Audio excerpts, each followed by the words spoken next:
455장입니다.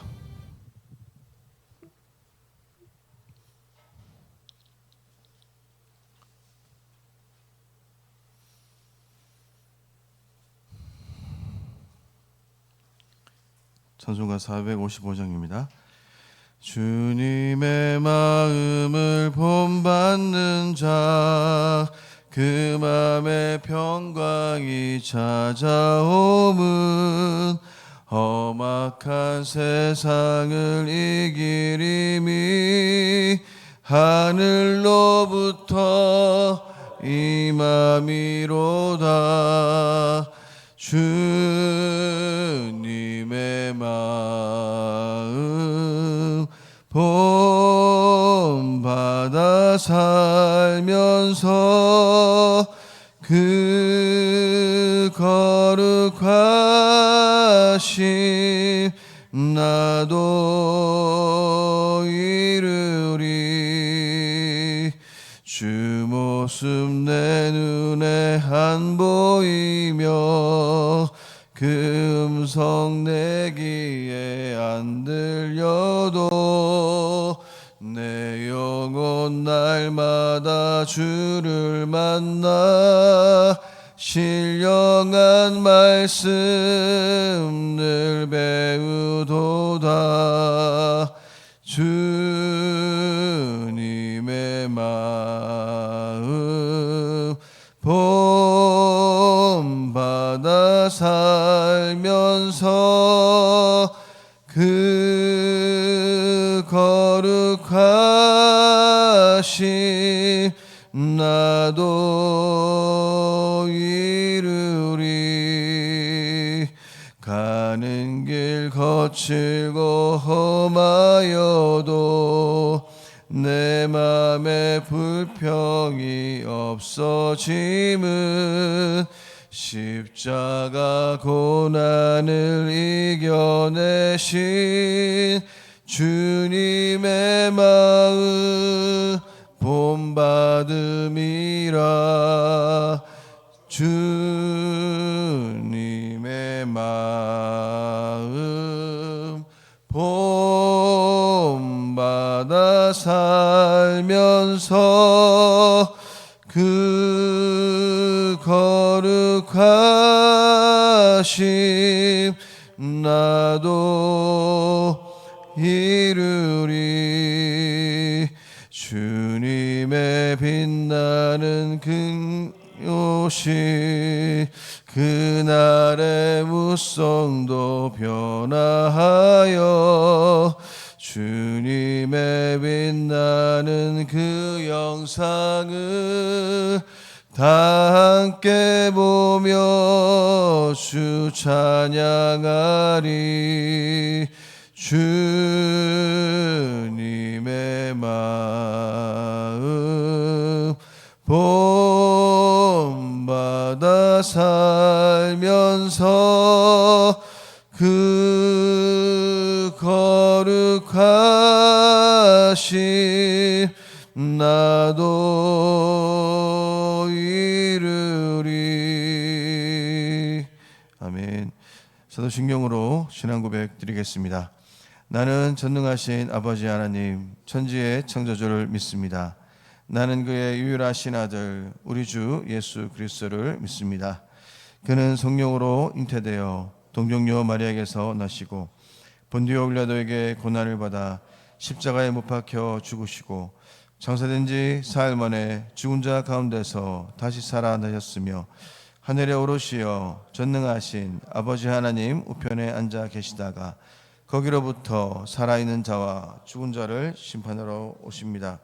나는 성령을 믿으며 거룩한 공교회와 성도의 교제와 죄를 용서받는 것과 몸의 부활과 영생을 믿습니다. 아멘. 하나님의 말씀은 디도서 3장입니다.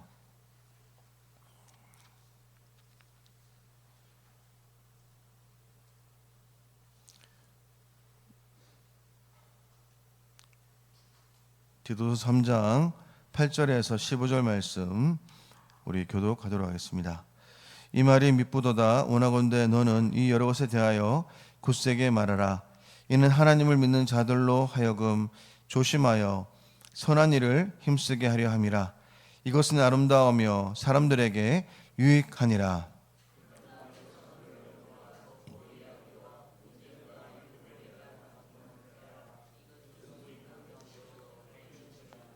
이단에 속한 사람을 한두 번 훈계한 후에 멀리하라. 이런 사람은 내가 아는 바와 같이 부패하여 스스로 정죄한 자로서 죄를 짓느니라. 내가 아데마나 두기고를 내게 보내리니 그때에 내가 급히 니고볼리로 내게 오라. 내가 거기서 겨울을 지내기로 작정하였노라. 율법교사 세나와 및 아볼로를 급히 먼저 보내어 그들로 부족함이 없게 하고, 또 우리 사람들도 열매 없는 자가 되지 않게 하기 위하여 필요한 것을 준비하는 좋은 일에 힘쓰기를 배우게 하라. 나와 함께 있는 자가 다 내게 문안하니 믿음 안에서 우리를 사랑하는 자들에게 너도 문안하라. 은혜가 너희 무리에게 있을지어다. 아멘. 디도서 3장의 이 전체적인 그 내용을 우리가 먼저 이해할 필요가 있는데요. 그 내용은 바로 이 지도자들의 그 역할과 책임은 이 공동체 담장을 넘어서 이 공적인 세상을 향한다라고 우리에게 말씀하고 있습니다. 리더들이 갖춰야 할 7가지 덕목이 오늘 본문 가운데 추가로 등장하고 있는데요. 이런 신앙적인 그 윤리는 바로 신학적인 그러한 근거를 반드시 필요로 합니다. 바울은 우리라는 이 포괄적인 이 표현을 사용해서 예수님을 믿기 전과 믿은 후의 그 삶을 대조하면서 디도서에 선명한 이 교리적 가르침에 대해서 설교를 하고 있습니다. 바울은 디도에게 이 그리스도의 성도들이 힘써 선한 일을 할 수 있도록 복음을 굳세게 말하라고 당부하면서 어리석고 소모적인 논쟁과 다툼은 피하고 이단에 속한 사람들 한두 번 훈계한 후에 멀리하라라고 이렇게 공고하고 있는 내용이 바로 오늘 본문의 그 내용입니다. 바울은 먼저 디도에게 앞서서 어떻게 말하고 있습니까? 바른 진리의 교훈을 굳세게 말해야 된다라고 이렇게 당부를 하고 있습니다. 헛된 말로 사람들을 미혹하는 거짓 교사들을 꾸짖을 때 또 생명을 살리는 복음의 그 참된 교리는 타협 없이 확신 있게 전해야 한다라고 이렇게 말하고 있는 것이죠. 복음의 참된 교리를 통해서 이 교리가 반드시 분명하게 선언될 때에, 선포될 때에 이를 통해서 교회를 세우고 성도들로 선한 일에 힘쓰며 열매 맺게 하는 것이 바로 이 지도자의 책임이자 사명임을 우리에게 말하고 있습니다. 만일 성도들이 복음에 합당하게 선한 일을 한다면 하나님의 교훈은 더욱 빛나게 될 것이고 믿지 않는 사람들이 복음의 진리에 호의적으로 이렇게 반응하기 시작한다는 것이죠. 바울은 사역자로서 디도에게 피해야 할 것 이 4가지를 우리에게 말하고 있습니다. 어리석은 변론과 또 족보 이야기와 분쟁과 율법에 의한 다툼은 반드시 피하라라고 이렇게 말하고 있는 것이죠. 여기서 이 족보 이야기는 구약의 족보들에 근거한 신화적인 이야기들을 말하고 있는데요. 1장 14절에 나오는 유대인들의 그 허탈한 이야기를 또 가리키고 있습니다. 율법에 대한 다툼이란 모세율법의 해석에 관한 논쟁을 가리키고 이러한 것들은 모두 이 그레데 교인들 안에서 문제를 일으키고 있는 할례단과 관련이 있었습니다.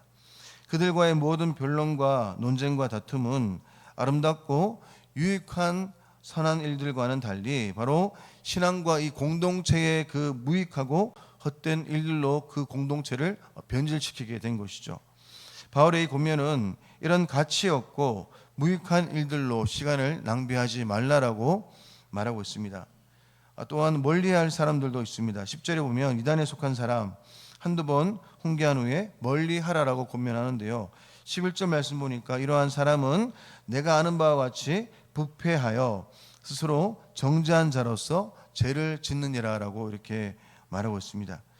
이단에 속한 사람이란 그릇된 가르침을 추정하는 사람들, 파당적인 사람, 또 교회에 그 분열을 일으키는 그러한 사람을 가리키고 있습니다. 그래서 이 교회 안에서 이 분쟁과 분열을 일으키는 사람들은 이 할례당의 가르침을 따르는 그러한 자들인 것이죠.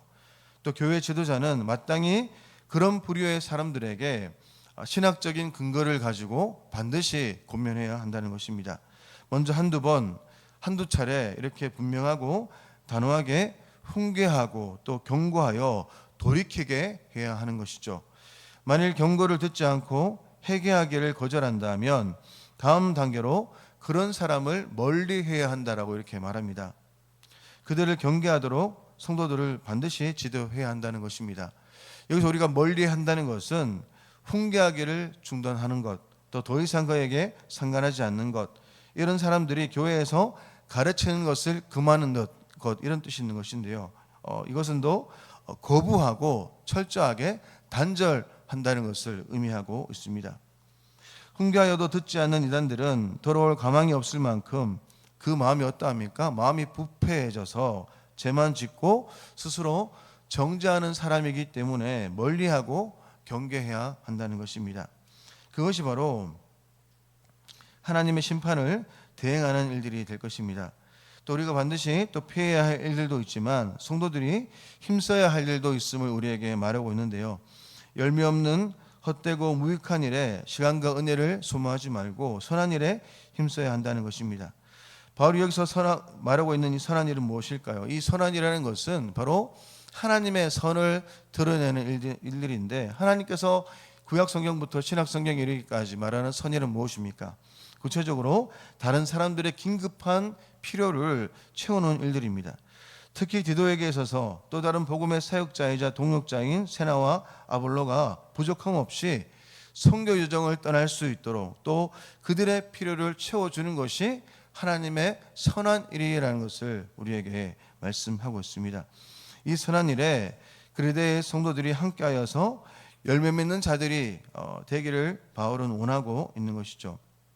그래서 오늘 14절에 있는 말씀 보니까 우리 14절의 말씀 같이 한번 우리 읽어보겠습니다. 14절입니다. 또 시작.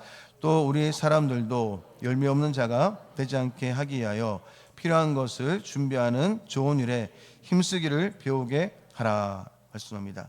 오늘 새벽에 새번역 성경에 보면 이렇게 번역합니다. 우리의 교우들도 절실히 필요한 것을 마련하여 줄 수 있도록 좋은 일을 하는데 점련하는 것을 배워야 합니다. 그래야 그들은 열매를 맺지 못하는 사람이 되지 않을 것입니다. 우리말 성경에도 또 우리에게 속한 사람들도 절실히 필요한 것을 마련하기 위하여 그리고 열매 없는 사람들이 되지 않기 위해 선한 일에 몰두하기를 배워야 합니다라고 말합니다. 오늘 이 말씀에서 오늘 우리 가운데 말하고 있는 것이 무엇입니까? 좋은 일을 하는데 선한 일을 하는데 전념하고 배워야 할 것을 말하고 있는데요. 이것은 어디에 근거를 두고 있습니까? 바로 하나님을 아는 바른 지식의 근거에서 하나님의 선, 하나님을 닮아가고 또 어떤 상황이든지 가난한 자와 또 필요한 자들에게 또 고난과 고통에 있는 그 시절 가운데서도 하나님을 경외하기를 힘쓰는 것을 삶으로 실천하는 그런 삶이 되어야 한다는 것을 우리에게 말씀하고 있는 것이죠. 그래서 우리는 지체와 동료를 어떻게 생각해야 됩니까? 경쟁과 견제의 대상이 아니라 바로 섬김과 격려의 대상으로 함께하는 이 동역자를 통해서 함께하는 이들을 통해서 우리가 바로 하나님의 뜻을 이루어 나가는 또 하나님 나라를 세워나가는 동역자임을 인식하면서 존중과 존귀함을 드러내는 그런 삶으로 나아가라라고 이렇게 권면하고 있습니다. 그래서 우리는 신앙은 무엇일까요? 신앙은 신념, 관념이 아니라 바로 관계를 통해 반드시 표현되어져야 하는 것입니다. 은혜 받기 전 우리의 모습은 모든 순간순간에 자기 중심적으로 말을 하고 자기를 드러내고 어떻게 하든지 자기를 표현하는 것이 그런 은혜 받기 전의 모습이었습니다. 하지만 우리가 하나님의 은혜와 이 그리스도의 그 크신 그 사랑으로 말미암아서 자기밖에 모르던 우리를 어떻게 변화시켰습니까? 나를 버려서 남을 살리는 그런 사랑의 사람으로 변화시켰던 것입니다. 사랑의 삶, 이것이 바로 복음에 합당한 삶이고 하나님의 은혜를 헛되게 하지 않는 바로 성도의 성숙한 삶이라는 것입니다. 오늘 바울의 권면처럼 하나님 나라의 진정한 실용적인 그런 삶을 위해서 선행과 이 섬김에 힘쓰고 또 소모적인 분쟁과 다툼을 멀리하면서 하나님 나라의 그 복음을 위해서 하나 될 수 있는 연합과 이 동력을 배워야 한다는 것입니다. 또 디도처럼 주어진 자리에서 최선을 다하되 언제든 제 역할을 다하면 그 자리를 가감없이 떠날 수 있어야 한다는 것이죠. 오래 머물면서 교회를 세워야 할 때가 있고 또 다른 필요에 따라서 떠나야 할 때가 있습니다. 그러니 우리가 어디서든 충성하되 내가 아니면 안 된다라는 이 자기 모습은 반드시 버려야 한다는 것입니다. 사람을 세우고 사역의 필요를 채우는데 촉진하는데 오늘 여러분들은 무엇을 실천하며 살아가시겠습니까? 말씀을 맺습니다. 신앙은 혼자만의 그 경주가 아니라 바로 단체전이라는 것이죠. 또 단기전이 아니라 장기전입니다. 하나님 나라의 그 궁극적인 승리를 위해서 한 마음으로 우리가 조율하고 조망하면서 힘을 모으고 응원하면서 지금은 달려야 될 때입니다. 그렇게 할 때에 교회의 머리 대신 그리스도께서 필요한 지혜를 주실 것입니다. 오늘도 하나님을 기대하면서 그 하나님의 일하심을 기대하며 믿음으로 나아가는 저와 여러분의 삶이 되기를 소망합니다. 그래서 오늘 사도 바울은 맨 끝에 뭐라고 얘기하고 있습니까? 오늘 성도들을 향해서 그렇게 믿음으로 달려가는 성도들을 향해서 문안한다라고 말하고 있습니다. 문안의 의미가 뭡니까? 내 안에 있는 하나님이 당신에게도 있음을 봅니다. 나의 하나님이 당신에게도 있음을 저는 기억합니다. 그런 의미라는 것입니다. 하나님의 위로가 저에게도 있듯이 당신의 삶 속에도 성도의 삶 속에도 날마다 충만하게 임합니다. 그런 마음이 바로 문안의 뜻이 있습니다. 저 여러분들이 성도를 바라보실 때, 권면하실 때 우리의 그 시선이 정말로 사랑의 눈으로 우리를 사랑하신 크신 그 사랑으로 성도를 바라보시면서 내가 경험했던 그 하나님의 은혜가 성도들의 삶 속에 임하기를 바라보시면서 그렇게 문안하고 위로하는 저와 여러분의 삶 되시기를 축원합니다. 기도하겠습니다. 살아계신 하나님 아버지, 바울의 그 권면처럼 우리가 피해야 할 일과 멀리해야 할 사람들과 힘써야 할 일이 무엇인지 우리가 잘 분별하게 하시고 또 하나님 나라의 합당한 열매를 맺기 위해서 오늘도 성도들과 동료들과 함께 선한 일에 동참하는 주의 백성이 될 수 있도록 도와주옵소서. 디도서 묵상을 마무리하면서 디도서의 메시지가 교회 지도자만 아니라 모든 성도에게 그리고 나에게 주신 하나님의 뜻으로 여겨서 그 말씀에 믿음과 순종으로 응답하며 살아가기를 소망합니다. 하나님, 우리가 순례 여정이 다하기까지 주의 은총을 거두지 마시고 늘 우리와 동행해 주십시오. 하나님의 백성이 거짓된 가르침에 속지 않게 하여 주시고 단호하게 다치하면서 거절하는 능력도 허락해 주시고 교회가 이런 자들로 하여금 병들고 아파하지 않도록 우리를 단단히 세워 주옵소서. 우리가 또 분별할 수 있는 은혜를 내려 주옵소서. 걸어가신 예수님의 이름으로 기도드립니다. 아멘. 하늘에 계신 우리 아버지, 아버지의 이름을 거룩하게 하시며 아버지의 나라가 오게 하시며 아버지의 뜻이 하늘에서와 같이 땅에서도 이루어지게 하소서. 오늘 우리에게 일용할 양식을 주시고 우리가 우리에게 잘못한 사람을 용서하여 준 것 같이 우리 죄를 용서하여 주시고 우리를 시험에 빠지지 않게 하시고 악에서 구하소서. 나라와 권능과 영광이 영원히 아버지의 것입니다. 아멘. 이제 우리 성도들의 가정과 직장을 위해서 이 시간 기도드리겠습니다. 가정마다 하나님의 은혜와 성령의 기름 부으심이 있도록 기도해 주시고 또 성도들의 직장과 생업의 번창을 주셔서 직장 속에서 그리스도인으로 승리하는 성도가 될 수 있도록 이 시간 기도하시고 또 우리 한우들이 있습니다. 한우들의 지혜와 회복을 위해서 기도해 주시고 수협의 활성화와 말씀 전하는 설교자를 위해서 이 시간 기도해 주시고 또 지난 학기 한 학기 동안 엘림 행복학교가 은혜 가운데 잘 마쳤습니다. 방학 동안 쉬면서 이 학기 가운데 어르신들을 잘 돕고 세울 수 있는 우리 엘림 행복학교 될 수 있도록 은혜를 부어달라 기도하시고 마지막으로 우리 내일부터 우리 청년부 수련회가 시작되어집니다. 7월 6일부터 8일까지 영천에 있는 니티나무 빌리지에서 우리 박재원 교수님과 함께 말씀 수련회를 가집니다. 청년들이 하나님을 인격적으로 만날 수 있도록 은혜를 내려주시고 또 영적으로, 체력적으로, 지적으로 지치지 않는 하나님의 종들이 되어서 우리 교회와 시대를 섬기는 거룩한 청년들 될 수 있도록 은혜를 부어달라고 이 시간 같이 한 번 더 우리가 주여 일창하면서 같이 한번 하나님 앞에 기도 드리겠습니다. 기도하겠습니다. 주여 살아계신 하나님 아버지, 우리 시간에 하나님 앞에 간구하며 기도하며 나가기를 소망합니다.